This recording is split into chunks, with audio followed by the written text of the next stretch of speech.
हिंदी पट्टी के 3 बड़े राज्य राजस्थान, मध्य प्रदेश और छत्तीसगढ़, इनमें इस साल के अंत में चुनाव होना है। कर्नाटक में हाल में चुनाव हुए, बीजेपी वहां पर हारी है। कांग्रेस का कॉन्फिडेंस इस वक्त बढ़ा हुआ है। कांग्रेस को उम्मीद है कि छत्तीसगढ़ में, राजस्थान में वो अपनी सरकार दोबारा बना लेगी, तो मध्य प्रदेश में भी सरकार में आ जाएगी। बीजेपी इन तीनों राज्यों की चुनौती को हल्के में नहीं ले रही। वो जानती है कि मुकाबला बड़ा कड़ा है और अगर इस मुकाबले को नहीं जीता गया तो इसके 1 साल बाद यानी कि साल 2024 में होने वाला लोकसभा चुनाव बेहद मुश्किल हो जाएगा। और कर्नाटक की हार के बाद अब बीजेपी का पूरा फोकस हिंदी पट्टी के इन तीनों अहम राज्यों पर आ गया है। अजमेर में प्रधानमंत्री मोदी ने अपनी रैली की। इस रैली में उन्होंने कांग्रेस की अशोक गहलोत सरकार पर जमकर निशाना साधा। प्रधानमंत्री की इस रैली के साथ ही बीजेपी ने देश भर में चलाए जाने वाले अपने महा जनसंपर्क अभियान की शुरुआत कर दी और यह शुरुआत राजस्थान विधानसभा चुनाव के अभियान की भी शुरुआत मानी जा रही है।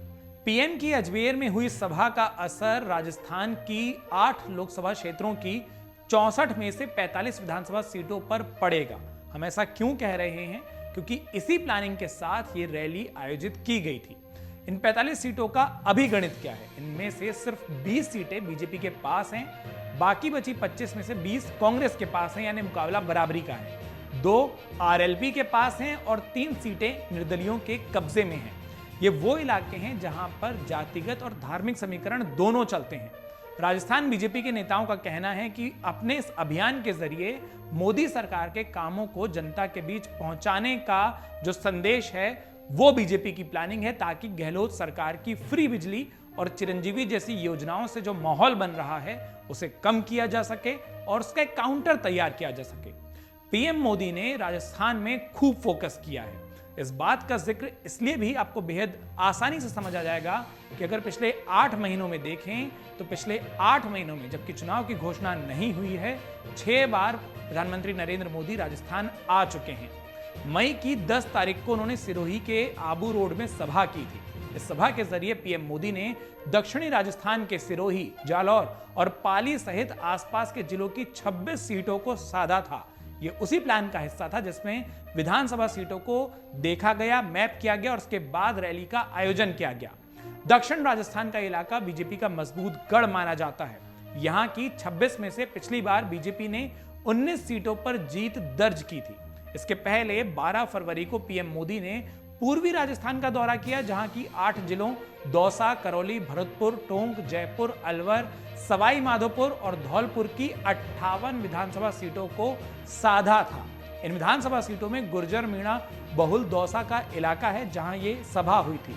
पूर्वी राजस्थान में बीजेपी बेहद कमजोर है और इसीलिए वहां रैली पहले आयोजित की गई। पिछले चुनाव में 58 में से सिर्फ 11 सीटें जो इस इलाके में आती है वो बीजेपी जीत सकी थी और रैली को आयोजित करने का मामला ही यही था कि रैली की जाए और उसके बाद एक फीडबैक मिले कि कितनी मजबूती हुई और कौन से इलाके हैं जहां काम करना है। 28 जनवरी को पीएम भीलवाड़ा के आसिंद में आए थे, वहां उन्होंने सभा की थी। यहां से उन्होंने गुर्जर समाज को साधने के लिए मालासेरी में स्थित देवनारायण भगवान के मंदिर में भी पूजा अर्चना की थी। पिछले साल 1 नवंबर को पीएम मोदी बांसवाड़ा के मानगढ़ धाम में सभा कर रहे थे, जिससे आसपास की 19 सीटों को वो कहीं ना कहीं प्रभावित करने में कामयाब हुए। 30 नवंबर को सिरोही के आबू रोड में आए। उस समय बीजेपी की खींचतान चल रही थी और उस खींचतान को दूर करने के लिए पीएम मोदी ने एक मैसेज दिया था। उन्होंने सभी नेता जो उनके मंच पर मौजूद थे उनको एक साथ खड़ा कर दिया और यह दिखाया था कि बीजेपी में कोई गुटबाजी नहीं है, सारे नेता एकजुट हैं।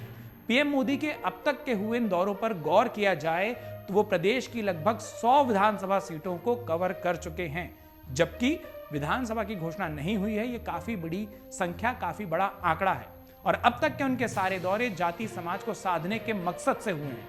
उनका फोकस आदिवासी, ओबीसी, गुर्जर, मीणा और एससी समुदाय पर खास तौर पर रहा है। और अब जब वो अजमेर में अपनी सभा कर रहे हैं और जिन 45 सीटों को साधने की तैयारी कर रहे हैं, इनमें भी ज्यादातर सीटें ओबीसी और एससी बहुल सीटें हैं। पिछले चुनाव में भी पीएम मोदी ने चुनाव अभियान का आगाज अजमेर से ही किया था और एक बार फिर वो अजमेर पहुंचे।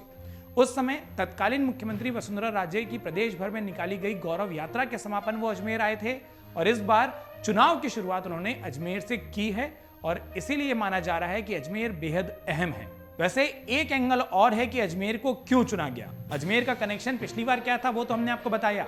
पीएम मोदी की इस रैली के जरिए बीजेपी इस पूरे इलाके में अपनी दावेदारी को मजबूत करना चाहती है। अजमेर में सचिन पायलट और उनके गुट की स्थिति काफी मजबूत है। गहलोत के करीबी माने जाने वाले रघु शर्मा वो भी अजमेर में काफी मजबूत बताए जाते हैं। अजमेर में सीधा कांग्रेस पर हमला, वो भी पीएम के द्वारा, कहीं ना कहीं मैसेज देने की कोशिश है कि बीजेपी राजस्थान के इस रण को बहुत मजबूती से देख रही है, सभी जातियों के बीच में वो पहुंचना चाहती है। लेकिन अजमेर से जो एक समीकरण अलग निकलता है वो है जाट और मुस्लिम का। जाट और मुस्लिम इस इलाके में काफी संख्या में है। मुस्लिम वोटर्स को कांग्रेस अपना वोट बैंक मानती है और ऐसे में बीजेपी की कोशिश है कि कांग्रेस के इस वोट बैंक में सेंध लगा ली जाए।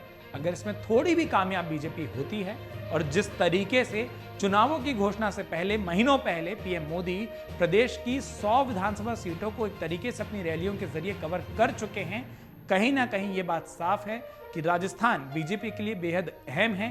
प्लानिंग बन चुकी है और उस प्लानिंग पर काम होता भी दिखाई दे रहा है। इस वक्त बीजेपी का एक ही चेहरा है जो इस पूरे प्लान पर काम कर रहा है और वो खुद प्रधानमंत्री नरेंद्र मोदी का है। मन से उजाला कर चले, मन से